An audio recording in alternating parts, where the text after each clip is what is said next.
moving from scarcity to abundance to fund community solutions. And we've got, oh, we do? Yeah, right behind. Would a mic be helpful? Yeah, it would. Okay. Your voice is great. I know. Yeah, you're amazing. Thanks, guys.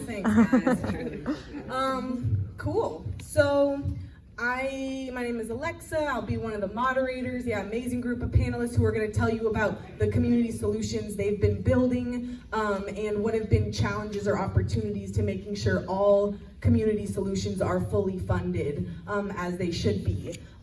So yeah, my name is Alexa. I'll be a moderator. And my name's O, and I will be a moderator. So yeah, just to lay some kind of groundwork, obviously we could talk the whole session about, and we'll get into this throughout the conversation about why are there scarce resources? Why does it feel like there are scarce resources when it comes to being sure that every initiative that's being built from the ground up in communities is not being funded? Like, what is up with that? And I think we have a pretty good sense, right? There's some big structural reasons why investment is not evenly distributed. So we're gonna have Onlin from Councilmember Kendra Brooks's office speaking in a minute about how things like the city budget are structured that actually prevents communities from being fully funded, and how structural changes would allow us to shift that. And then there are like kind of cultural ways that we have kind of embedded. Welcome, Mr. Mofi, so glad you're here. Thank you. Yeah, ways that we probably all grew up. I know I grew up playing sports, 3 sports, so competition is kind of in my blood and bones. And so the ways, how do we actually kind of end up embodying competition when we could actually be working together to be sure that every project is funded, not one over the other. So what context would you like to share? So you heard me speak earlier about the seed, right? You take a single seed and you plant that in the ground, and inside of that seed are these invisible forces that are in relationship with the environment. The key is relationship with the environment. And in that one seed becomes a tree, fruit, forest, abundance. We are that. That is who we really are. We are abundance. But what has happened is we have been taught to compete against each other. And in us competing against each other, they have us competing for crumbs. While the billionaires keep us distracted, competing for crumbs. And so what this conversation is about is interrupting that. And so my invitation, I'm going to invite you to put your feet on the ground if you want to. This is an invitation, it's not a demand. I'm going to invite you to put your feet on the ground and really feel your personal power for collaboration.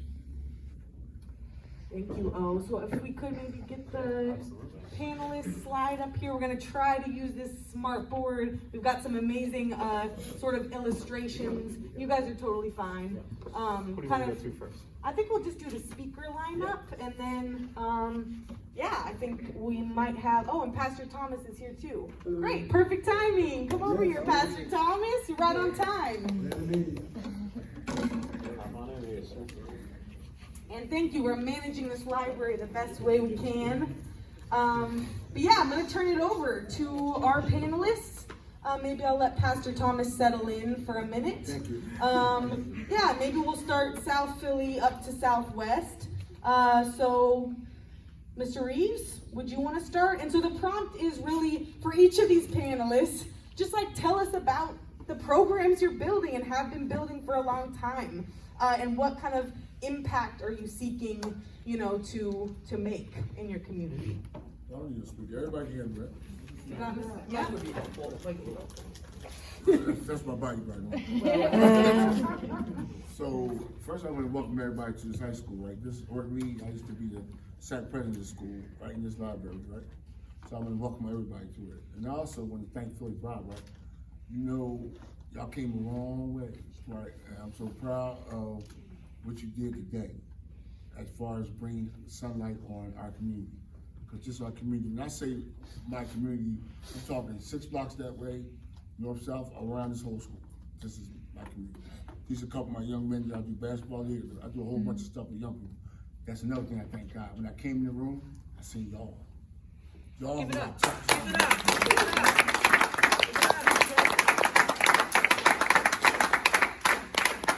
My fight every day is for my babies. That's what I call y'all. Like, I lost a lot of young people in the last 2 years, right? So I fight hard for y'all. The money from the city, so we doing it on the ground. But when I thought about all night, I was like, yo, I had all these different things to say. Then God put me here with y'all again. And with y'all, I'm used to being around y'all. So I can talk to y'all anyway. But I want to share one little thing that happened to me Thursday. I want y'all to hear me real good, everybody, just for adults too. So I had my boys in the basketball court the other day. There's grade scrimmage another team called Save Our Boys. So we grade scrimmage them. So while they playing, I had my basketballs out. So when the game ready to start, I go to get my basketball from the person. I ain't gonna say his name. When I go to get the ball, right, he say, it's his ball. And I was like, well, sir, my name on the ball. Well, he keep on saying, it's my ball. So he start ramming and stuff. I just take the ball. Cause I don't got a good attitude even. I'm telling you the truth, right? So I take the ball and I walk away, and he go to get the ball. So now this is the part that struck me. He left his book bag in the middle of the court. He run to get his book bag. The whole schoolyard run. All the young people run. The fear that they had, right? Just in the basketball court. I've been doing the basketball court for almost 5 years. I never seen young people run like that, right? I was like, wow, this is how y'all live every day. Y'all had to go through this every day. I'm fat, I couldn't run anyway. You know what I'm saying? But I seen what y'all go through, right? And I want y'all to know I fight to make sure y'all safe, right? Because y'all shouldn't have to live like that. My boys came back and I looked at them, I said, y'all left me. Right? They was looking at me like, but they said, Mr. Reeves, they shooting. You know what I mean? So now it's a choice of what, do you love me or do you love your life? I say all that to say to y'all, right, I'm going to fight. I got a nice little team. We're going to make sure y'all can go back to the life of what we was. Right? We didn't have to worry about dying on the way to basketball, right? And the city got to help us. And then they make us fight, like, as Ms. O said. They make us go against each other for just crumbs. And we fight hard. I fight hard. Like, I need everything for my kids. I take them to Wildwood. You know what I mean? I take my kids to Wildwood every year. Right? You know what I mean? I try, but I got to fight. I got to fight for this money. The money just don't flow. But remember this. If you don't remember nothing else from Mr. Reed, I love y'all. Like I told them, I took a bullet for y'all. But they was looking at me like, we're not, right? But I understand it, right? Because y'all afraid. Y'all shouldn't have to be afraid. Man. Y'all shouldn't have to be afraid to go to school. So while we talking today, let's not forget the gun part. Right? The gun part to me is so important. Even in Orton Reed, you gotta come through the medical detectives, and a couple of my boys got caught with guns in their car. I mean, they book bags so they scared. So I'm saying to y'all again, we're gonna fight every day for your lives. I wish some of y'all come to my school. It's a beautiful school. Right? So if y'all ever thinking about going to a high school, come here. We got elementary school across the street. I live around the corner. I never shut my door. Right? You know what I mean? I just love kids, man. I love the life. Again, I want to thank Phillips Drive for shining the light in my neighborhood. Because, you know, we went to war a couple times. Right? We've been going. But, you said 2 things. Together. We can do things together. You have to prove something to me. So I got to see your work before I open up. But once I see your work, like, whether I agree or not, if the work is good. So to all y'all, right, I'm a Christian too. So I'm praying for y'all every day. So y'all can have a good life, right? Y'all can grow up and make good decisions. And kids gonna make mistakes. Don't be afraid to make mistakes. Don't be afraid somebody say you ugly. Like, that's all about growing. Right? Don't want to hurt yourself. And always can reach out to us. Thank you.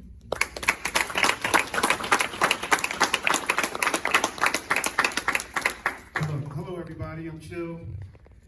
I'm a staff member at Philly Drive. I'm a youth worker, and I'm also the director of Stinger Square Park, a couple blocks down. You probably passed it on your way here. I'm gonna talk about one of the programs that we put together. We put together a program where we're gonna renovate the park. And what we did was we teamed up with the University of Penn, and we got into the neighborhood and asked people what they wanted to see without dictating them, you know, just building a park and sticking it there. So we had a couple of blueprints right here that we put together. These These are all from the neighborhood, and these are what the park, this is what the park is going to be. As you see the slides there.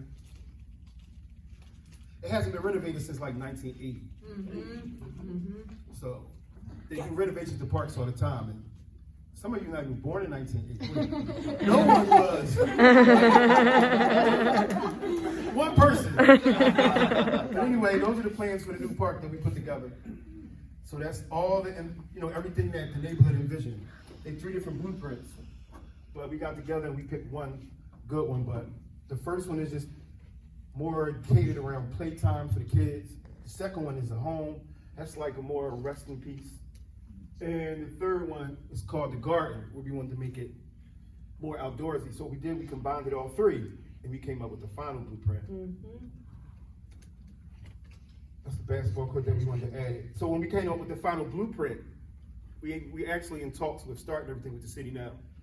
But once they seen our plan and the things we want to do, they kind of cut us off as soon as we started. Like, wait, like you guys' dreams are too big, or I don't think they knew who they was talking to. But anyway, we're at the point now we're negotiating them, and what Lex said about the fighting for resources and things like that, they tell us like we don't have enough money for that and enough money for this, but they're building like $50 million golf courses everywhere. So we just need to tell them what to do with their money, where to put their resources. But that's what we do though. So, that's the final product right there. Anyway, everything's gathered right there. If you walk past the park going home or something, you see it. It's a nice looking park, but it's nice for like the 80s. Or like, it's time for everything to change. It's time for the way we live to change. So, we're gonna change our outdoors neighborhood park. It's the only grass we got in the neighborhood. So, that's where we at with everything.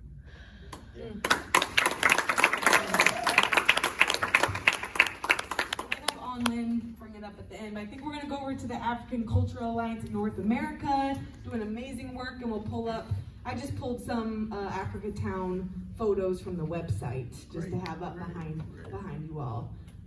But this is Mr. Stanley and Mr. Vofi. Vofi has the honor of being the founder and current CEO of African Cultural Alliance of North America.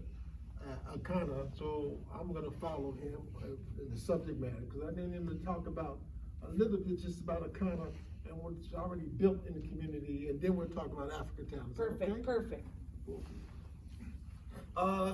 Is that good afternoon? Yes, good afternoon. And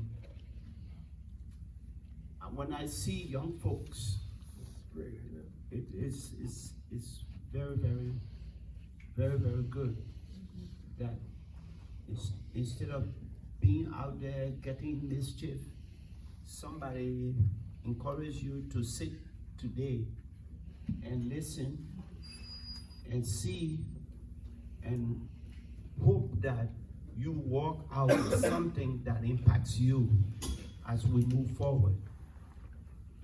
I am Vofi Jabate. I was born in Liberia, West Africa. I came to America in 1990 as a refugee running from the civil war that was raging in Liberia. When we came to Philadelphia, what we saw was that while we're trying to settle here, there was this issue of black youth that were born in Africa and black youth that were born in America. They were both black, but one group said, I'm not African, and the other group said, but I didn't ask you. But what that did, it brought conflict between those youth that were born in Africa and those youth that were settling with their families in Southwest Philadelphia as immigrants. The difference is Irish youth who came to America in those days didn't have to endure that. Chinese youth didn't have to endure that. Italian youth didn't have to endure that. But uniquely, African youth were dealing with this. an issue of interracial discrimination against themselves. In short, black folks were discriminating against themselves. And why were they doing this? They've been taught that Africans don't like African American. They've been taught that African American don't like African. And that is the takeoff point of the conflict that we inherited. It was so intense that the kids that were African immigrant kids could not walk home peacefully from school. There were incidences where kids were beaten just speaking up in class. Many of them refused to go to school because they would be laughed at. Their accent was not the same as they African American youth. But what they were not taught is growing up in Philadelphia. If you grew up in North Philadelphia, you may not be a totally Philly boy. You may be not Philly boy. And there were a different accent from those who grew up in North Philadelphia as those who grew up in South and Southwest Philadelphia. But yet, they were all black growing up in Philadelphia. And if there was racial discrimination against black folks, it went across the board. It did not tell you, just move from here and go to New York. Then you will start saying, I'm a Philly man or Philly boy. You're not going to say, I'm North Philly or South Philly. You're going to be trying hard to identify yourself as a Philly person or Philly boy. So that is the challenge, the first challenge we had to deal with. The challenge of integration. The challenge of folks who did not have a clear sense of identity. So, in short, the African Cultural Alliance of North America, ACANA, was born to bridge that gap, to make sure that we as a people look at ourselves as a people. 24 years later, we are now building what is called the Africa Town. And the Africa Town has designed new approach to the way we, black folks, black youth, black families, look at each other. We look at each other now as the diaspora people. We no longer want to be called African American. We no longer want to be called African immigrant. We no longer want to be called Caribbean folks. We want to be called collective identity, the diaspora people, and that's what most African people in here are. So in short, the whole project that is currently being developed and called Africa Town is not to discriminate among ourselves, but for us to now begin to brand ourselves as African people. There's no discrimination here. There's no difference between you and I. All we are to do is to recognize ourselves like the Italian, the Jewish, the Chinese and other nationality have done as one people with one cause, and we have the same destiny. Thank you.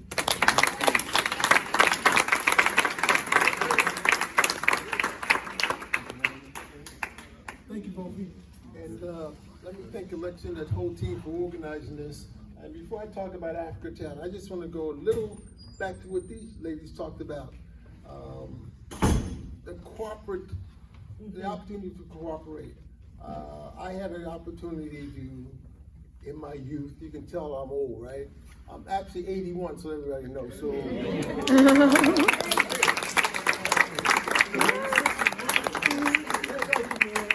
But the point of that is that I was born at a time in 1942 when black people were completely discriminated, not only amongst ourselves, but by the system. We had two spigots. We had to go to the black spigot, you go to the black one, and these young guys probably knew growing up the difficulties we had in Philadelphia. We used to call Philadelphia an apartheid city. That's how bad it was, and it ain't too much better now, to tell you the truth, because we still have to work out those differences. But I also, in terms of being competitive, I also studied and worked in cooperatives here. And I helped to organize the first black cooperative in Philadelphia in 1966. It's called the Strawberry Mansion Cooperative. We're at 35th Cumberland Street in North Philadelphia, where I grew up. And from there, I began to travel around the world looking at the cooperative movement. I went to get a PhD in cooperative economic development. Denmark, Sweden, and Holland to study the cooperative movement. And one of the projects I did not do, but I worked with and led, is the Progress Plaza, built by the late, great Reverend Leon Sullivan, who's one of my great mentors. That project was done with 6,000 people spending $10 a month for 36 months. That's how they built it. Black people built it themselves. And his great theme was self-help. And he helped to train and started the OIC training centers, not only in Philadelphia, that was the first one in 19th block, but he built them all around the world. Self-help centers to help people help themselves and to learn skills. So for me to see so many young people here is really a blessing. Because if you think, and I'm glad my brothers are working with you, because you are our future. Yes. Without you, we have no future.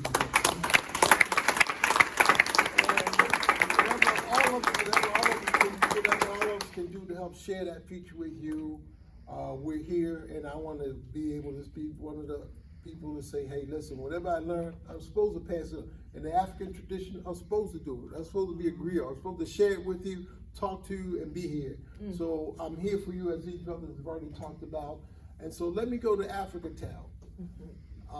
As you heard Brophy talk about a little more, this is an economic development initiative that's going to be from the airport east to about 47th, 48th Street. It's a geographic area that Akana was given, and what is it, the census tract, the census tract area.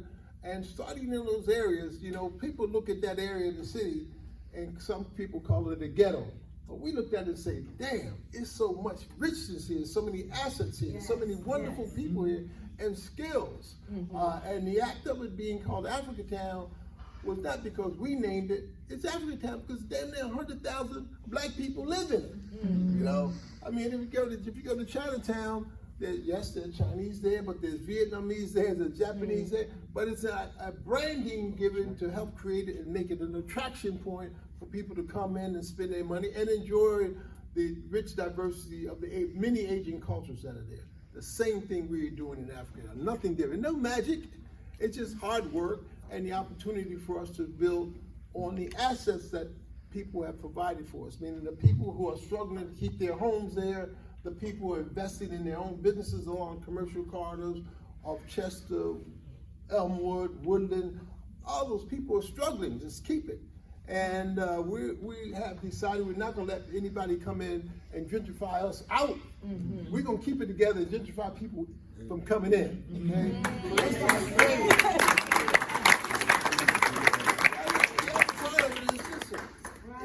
It's our town, it's yours, it's our community, it's the people's.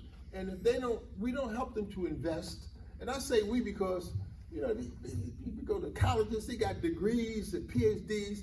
Why the hell can't we use it to keep our community as opposed to getting a job to go help somebody else take over something? So we're trying to build the intellectual capital in our community, not only to survive, but to build and go on.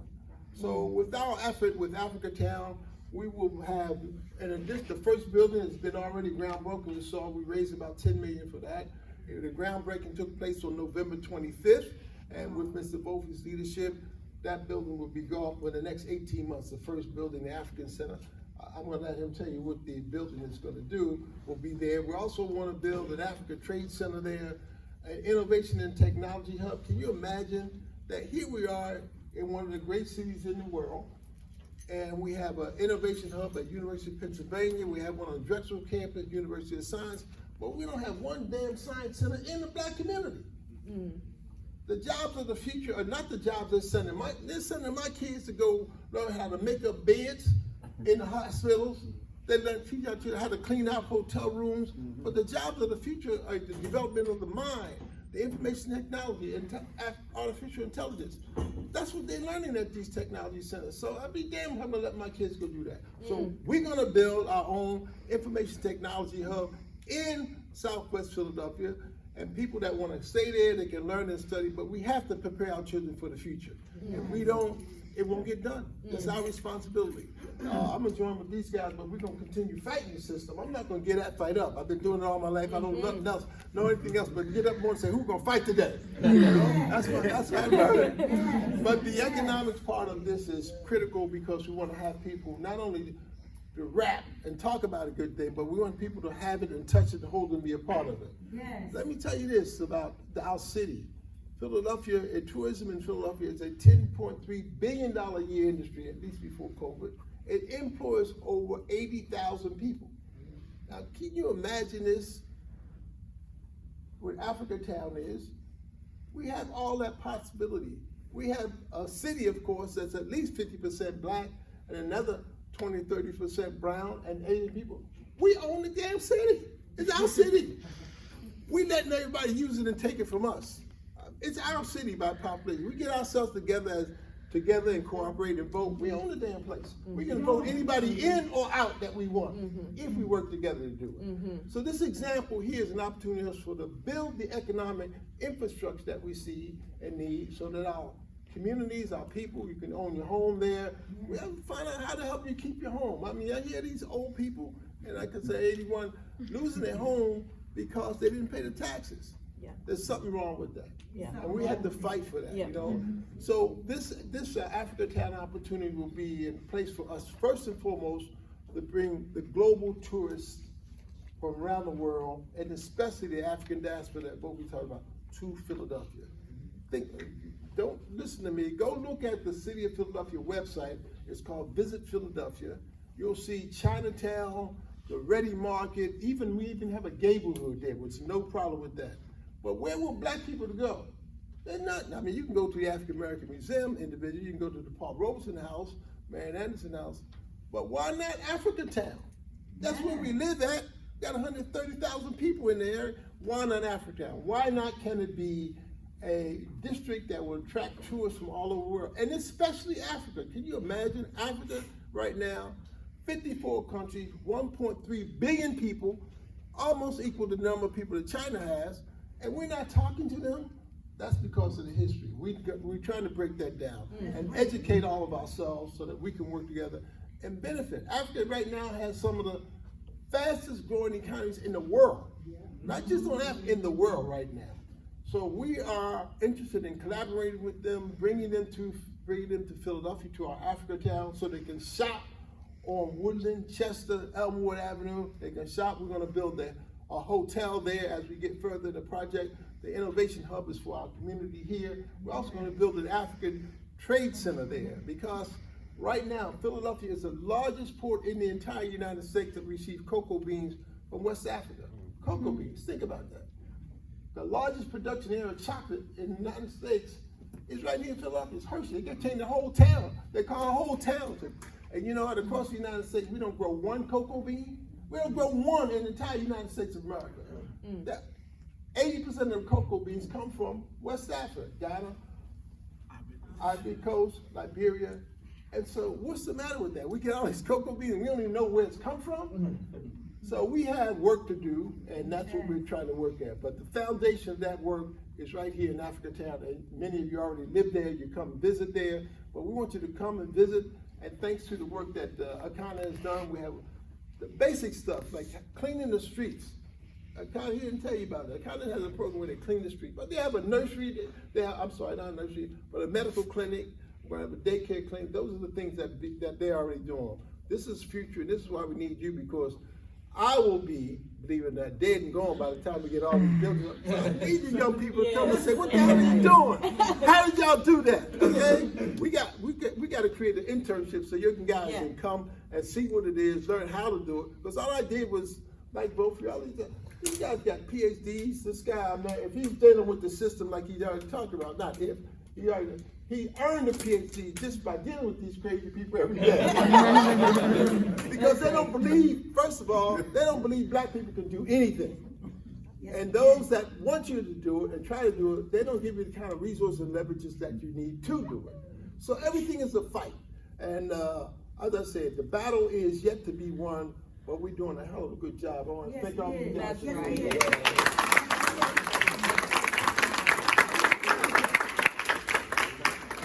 Thank you, Wakana. Fantastic. Yeah, so I've been honored to actually, through mostly the process of the redevelopment of the oil refinery land, have had the opportunity to meet these different organizations. And this is just a glimpse of the deeply rooted community solutions work that's happening in the Southwest neighborhoods that the oil refinery redevelopment is smack dab in the middle of.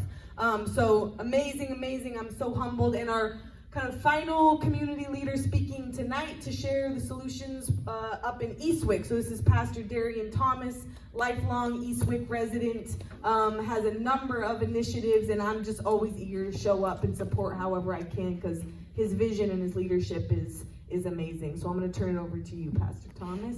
Okay, good afternoon, everyone. Good afternoon. I was running kind of late, however, good things are happening. I got a call this morning from my sister. I was going to visit my mother for a few minutes, and they said there's about 100 trucks out on 80th Street, trash trucks, city officials.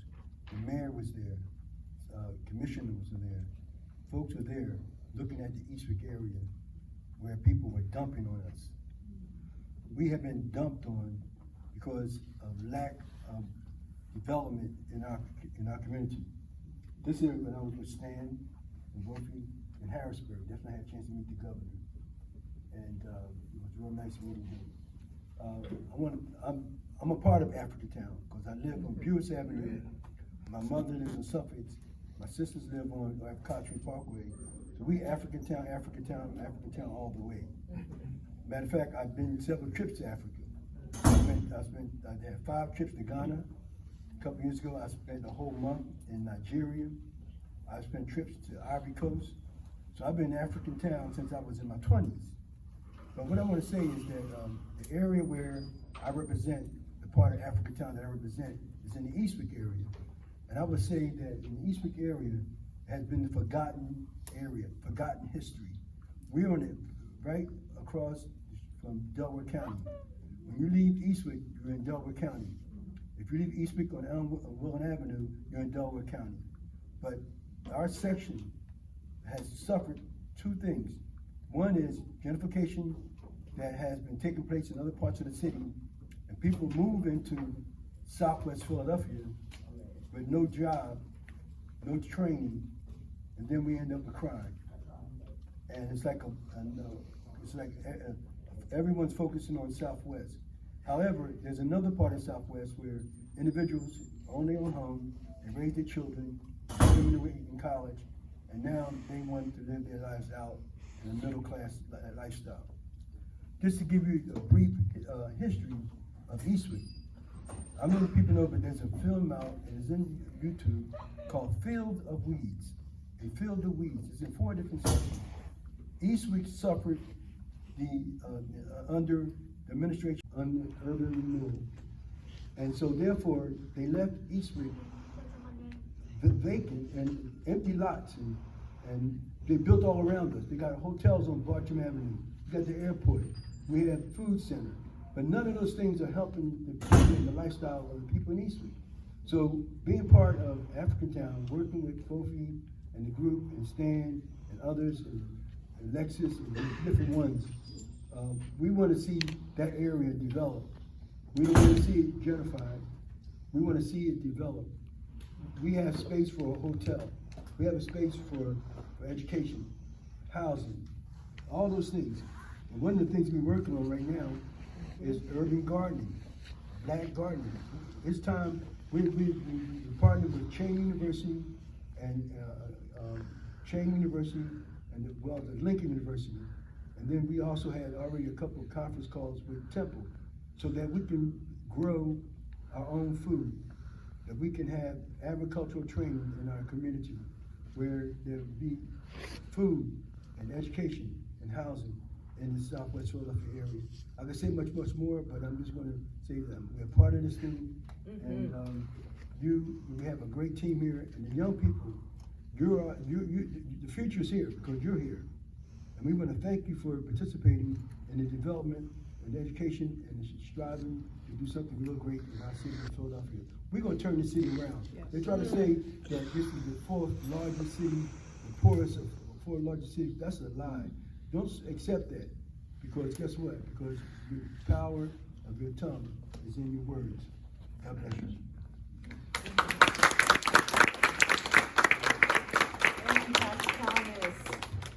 Yeah, so this is the leadership, y'all. This is the leadership we get to, cooperate with and back and support, and I'm blown away.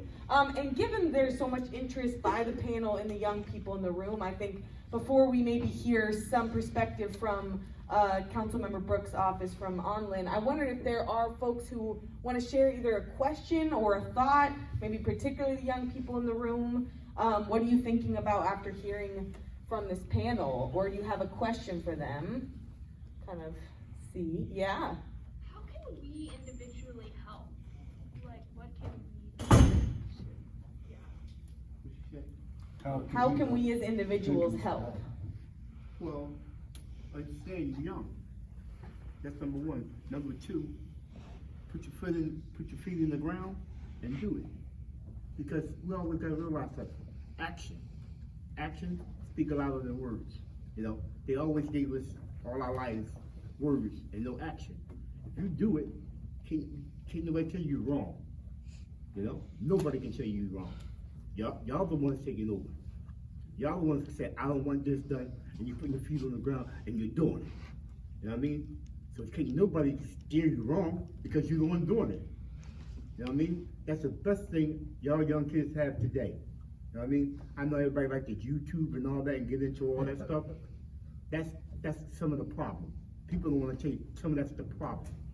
Now you focus on that instead of focus on how you're gonna live better, how you're gonna make your life better, make your kids' life better, make your neighborhood better. You know what I mean? This is what y'all gotta do. I'm 64. You know what I mean? I'm 64. You know what I mean? There's a lot of communists made here, South Philly, West Philly. I'm from North Philly. You know what I'm saying? I'm in South Philly now. You have to understand. When we grow together. If you don't grow together, you lose together. You know what I mean? We all gotta realize it. It's not black, it's not white, it's not Chinese. Oh, my family's half the nation. But y'all have to realize that. It's not white, black. It's the bind to make you live better, not to be outdone by this. No, take his thoughts and her thoughts and see what y'all can do together to make an outcome. Another thing you can do is, probably the most important thing you can do is prepare, because like my man said, these things that we talk about, you guys are going to inherit it. We may make it to 80 and we may see the better days, but you guys are guaranteed to inherit it. So just prepare. Just get ready for the things that you're about to get. Like, pay attention to stuff and just get ready. I think The other thing too, let me just say real quick, the other thing too is find organizations that are doing the work. Contact those organizations like Philly Thrive. Like ACANA, like Resident Action Council. Okay. Contact the organization and say to them, how may I serve, support, and assist you? So look to your organizations, knock at their doors, and say, here are my gifts, here are my specific talents. How may I lend these talents to you? I think Mr. Reeves was answering, Mr. Stan wanted to answer, and I saw a question over here from a young person. And then before we want to wrap, I do want to make sure Lynn has a word. I just But want to say real quick, y'all can police each other. See, y'all know what each other thinking. Y'all around each other. We don't understand all y'all. But if y'all police each other, right? If you tell your friend he ain't doing whatever, or they ain't cool, that's gonna be 100% helping. Right? Y'all can do that every day. See y'all in a little bit. Thanks, man. I'm not being disrespectful. Lexi told me to leave. I gave him my blessing. No, Mr. Stan. I just quickly want to say that, take our address, 5530 Chester Avenue, that's the office of Akana. We want to invite you to come, and Alexa, I'm gonna put this on you. We're gonna bring them, we're gonna give them a tour of Africa Town and see what we're doing, because that's our office, we're there every day. Yep. Every day, okay, that's number one, but we're also creating a program called the Africa Town Ambassadors. And I'm gonna let both of you talk about that, because that relates to how we can keep you involved, okay? You might go be a rocket scientist, or an accountant, or finance, but we wanna keep you coming back to Africa Town, so both of you. Yes, our kind of telephone number is 215-729-8225, 5530 Chester Avenue. Say it again, please. Say it again. 215 215 729 729 8225. 8225. All right. And we are at 5530 Chester Avenue, Philadelphia, PA. Well, all of this is coming from old heads like Stan and I, with Ginny Blackwell and other folks, as a discussion with Pastor Derry and many other folks. It has resulted in what is called, to answer the questions, the first question, the Africa Town Ambassador Program. And what is the concept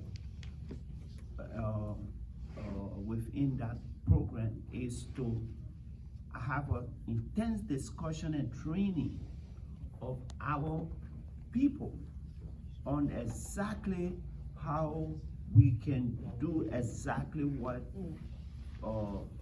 this whole presentation was about. We're looking forward to folks contacting us, and Temple University is on board through the Dr. Balefi Asante, the African Studies Department at Temple University. so they're going to be, those who sign up for the ambassador program, they're going to be young people like y'all, old people who don't understand the dynamic, and anybody who will come and want to know the detail. But the goal is that we will be all working together to change the dynamic of the neighborhood. But Akana has worked very long, about 24 years. Many of you here are not 24. So you can imagine how long we've done that. And in doing that, we realized that after running after school program and all of that, we know what catches your attention is sports and recreation, is music and arts and culture. So Akana has a state-of-the-art recording studio that is operated in that building. So in other words, we want to whet you, whet your appetite by getting to know the agency better. If you come in, you poetic or you do so, we want to record you. If you have talent for acting, we want to be able to produce small films and small, whatever. So that is it. It's not just come work. It's about come also play as well. Thank you. Okay, we'd love to hear your question and. Oh, okay. The young person has a question. Okay, young person, please give us your question. Hi, so the title of the session is like no more competition, but from my understanding, Temple plans to develop a lot of the property into like a huge logistics and like science center. how does this impact the development for like the community solutions or African Town if there is any from this plan? Repeat the question. Yeah, so the question is, Hilco plans to redevelop the refinery land, so 2% of the city's land spanning either side of the Schuylkill River in the south and southwest, into largely logistics, warehousing, and life sciences, which we are seeing crop up as an industry in West Philly as well. Lots of labs, gene therapies, cellular research, things like that. So I heard the question is like, how do those industries about to come in are gonna impact, do we expect they're gonna impact initiatives in the surrounding neighborhoods and possibly stoke competition? Is that? Okay. Yep. Let me tell you what is about Southwest Philadelphia or Southwest Philadelphia, so we talk about Hilco and all that stuff. What I've realized about the 20 plus years is that Southwest Philadelphia has many organizations, but those organizations have not been able to get the kind of attention and resources to develop. So all of this new foreign Africa Town and Amazon and benefit agreement, we are there now to take leadership of what you are saying. Because right now we're developing an internal structure so that when that question come out, you're not just going to come and say, oh, we putting this in your neighborhood. We want to have, how will it benefit us? Is that exactly what we need? And how are you going to structure it? Because in the 21st century, 2003, right now, as I sit here, every one of these kids have their cell phone in their hand. You don't teach them math anymore. You don't give them difficult math questions because there are formula on their phone to solve that problem. We need a new strategy of intervention, not just folks come into the neighborhood and say we're developing. So we are the one that will drive what goes into the warehousing, what goes into the refinery space that you're talking about. As long as we are sure that we're working together. You see, every time Brother or Pastor Terry talk, no difference. We talk like we practice what we are saying before we got here. But no, because leadership is emerging into the new Southwest Philadelphia. So that we're going to be able to tell them this is what we want. Don't just put, we, like I always say, we're not building a shanty town. We're building a smart town. We're building a smart town. So down the road, we're not going to have folks who most of them stand on the street corner. You guys, this is the leadership that drive you into the 21st century. Yeah, that's right. So, excellent question. So I'm, forming coalitions and deepening relationships so the development agenda can be driven by community leadership rather than in reaction to. And so at 2:00, and again in the honoring of young people, we are about to move into, don't worry, trust my leadership. I'm good, I got it. There's going to be a youth theater performance, and they've been working on designing a theater piece about the redevelopment from their perspective. So I do want to just honor, showing up on time for their work. But I will let some final comments, and I do really want to get to Councilmember Brooks' office on kind of the structural piece of how do we not have to compete, from a policy side of things, and what could really change, in Philadelphia politics at the city level that could really reduce scarcity and competition. Thanks very much, Alexa. And I see you have a minute here, so I'll keep it. So, hi everybody. My name is Onlin Wang. I'm here representing Councilmember at Large Kendra Brooks. She is one of the 17 city council members for the city. I guess I'll start this quick remark here with what O said at the beginning and what the young woman asked there at the back there. I think what brings us all here today is that Hilco is developing a massive complex that's going to shape the economic and the whole future of this neighborhood. And it happens to be the case that I don't think anyone here in this room had any kind of vote on that. Is that right? Yeah. Is that right? Almost. And instead, it's this company, Hilco, based out in Chicago, offices around the world, making billions of dollars a year, which is coming in instead to do what? To make more billions of dollars a year with this development. Right? And I think this brings me back to what O said at the beginning, that we are all left here fighting for crumbs. And we all understand this, because we all are living in the richest country in the history of the world, that is having schools shut down, having poisonous buildings. We all know that in that sort of circumstance, we're definitely fighting for some kind of crumbs. We're sure as heck not fighting for the whole pot, right? What does it have to do with my comments here today and Councilmember Kendra Brooks, and why was she invited today? Because we have to fight to change that system so we're not just going for the crumbs. You can see this more, and I think part of the goal that the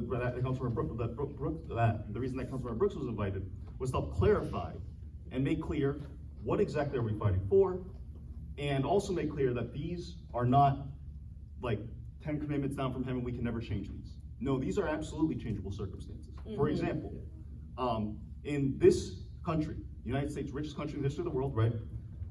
All government spending, 60% that comes from the federal government. Of that, a lot of that goes to the military and stuff like that. Only around 15% gets spent by the local government. In contrast, China has around 80% of all public spending is spent by local governments. In other words, the government that's closest to you, the one that you have probably the most say over. Right? So what we have to do here is we have to shift that structure. And here, as applies to Philadelphia, how does Philadelphia get its spending? Philadelphia's spending comes disproportionately from what? Wage taxes and property taxes. In other words, from people like who work for a living, people who are homeowners. What's excluded there? The wealthy. Wealth, that's right. And so, what we have then is a system whereby the local government is getting its money from primarily from working people, while leaving the big pot of money held by the richest in the city, mostly left alone.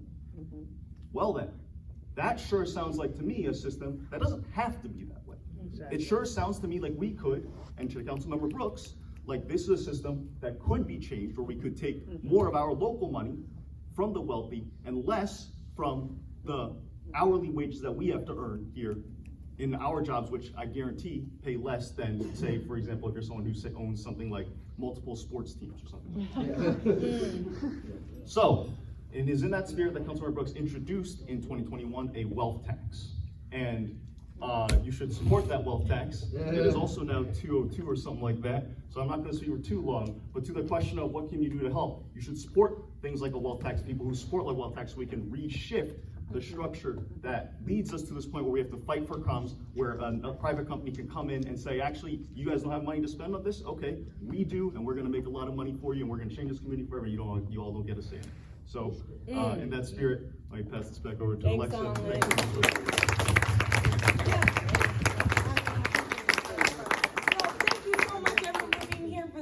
Obviously, these questions are, this is the beginning. Like South and Southwest neighborhood leaders getting to share about their work on the same panel, I think is part of moving towards, approaching the healing of histories of harm around resources. But this is not going to change overnight. But, every day we lay a new brick. I don't know, that's what Miss Irene Russell told me. You end up building a house.